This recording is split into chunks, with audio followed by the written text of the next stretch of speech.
You have probably seen many movies where hacking is portrayed like this.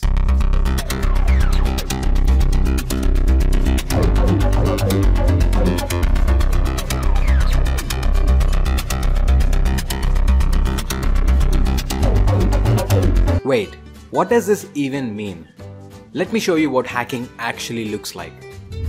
From the point where you're casually browsing the web to the point where your social media accounts were hacked, hacking happened. The hacker was able to take over your digital life. But how did he manage to do that? He might have done one of these three things. Let's see what they each mean. Breaches. Believe me or not, your password is probably already out there, publicly available on the internet without even your knowledge. This might feel a bit unconvincing, but yet, until recently when I finally found out that my credentials are already stolen and available for literally anyone to see. I had to then change my password on all my websites immediately. But how did this happen? How is it that your credentials are already publicly available on the internet? This is because of data breaches. When hackers manage to hack a website and get access to the website's database where the user information like their credentials are stored, they leak all this data on the internet. In most cases, they sell this data on hacker forums and dark web, or even post it on Pastebin. It's the hacker's choice, of course. This data contains the usernames and passwords of all or a part of the users of that website. So if you are a user of the website that got breached, your data is leaked too. Most of the websites hash your passwords before they store it in their database. So a hacker needs to first crack your password hash in order to find your real password in plain text.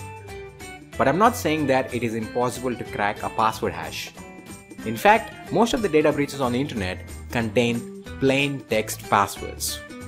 Many famous websites like Twitter, LinkedIn, 000 Webhost, etc. already suffered major data breaches.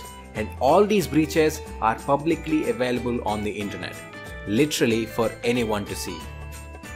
Fun fact, there is a breach compilation available on the internet that contains literally 1.4 billion email password combinations. Think about it, 1.4 billion. If you want to check whether your credentials are included in any data breach, you can go to haveibeenpwned.com and enter your email to search for any data that is associated with that particular email in any of the data breaches on the internet. But let me also tell you, even though your results are positive on this site, your data might still be in one of the breaches, which is not popularly known but still exists. This is the easiest way anyone can take over your social media accounts or online banking accounts or whatever it is. Recently, many YouTubers like Megan Rings got their channels taken over by hackers because apparently their credentials already existed in a data breach. The best way to stay safe from data breaches is to use a different password for every website. Use a password manager like Dashlane to generate random, unique passwords for every website you use. Social engineering. This is literally you giving away your username and password to a stranger on the internet. Hackers can pretend to be someone else to try to extract your crucial information, like your credentials, directly from you. For example, let's say you get a link like this from someone, and this link claims that you can get Instagram likes instantly for free of cost. You click on the link and you're taken to a very convincing website that claims to offer you free likes for your Instagram posts. If you put in your Instagram credentials on this website, thinking that this is a legit website, well, you're hacked. This is called phishing. It is one of the several types of social engineering attacks. And it is also the most common technique hackers use.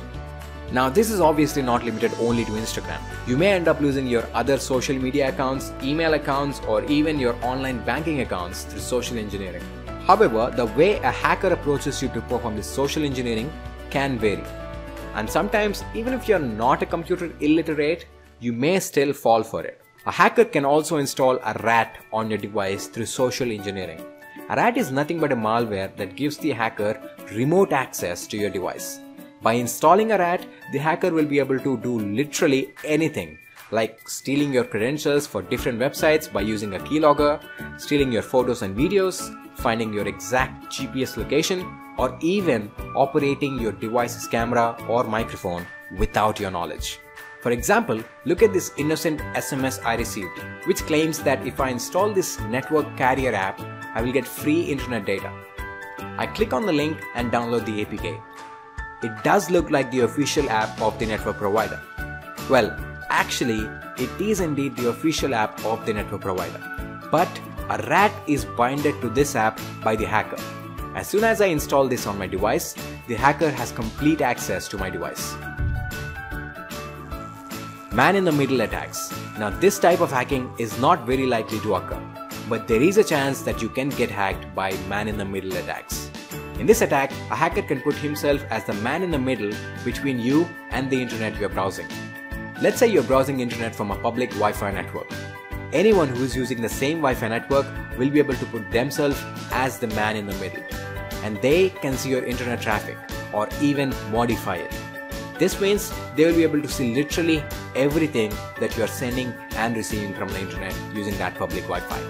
But as I said, it is very unlikely to happen, because most websites nowadays use HTTPS connection, which means the traffic between you and the website is encrypted, and no man in the middle will be able to extract this internet traffic. But you're still at risk if you're using a website that doesn't use HTTPS over HTTP. In such a case, you may want to use a VPN to stay secure while browsing. So that's all for this video. Thanks for watching, and if you like this video, do not forget to leave a thumbs up below. If you're not yet a subscriber, please do subscribe and hit the bell icon for instant updates about my new video releases. Thanks for watching once again. I will see you in the next video.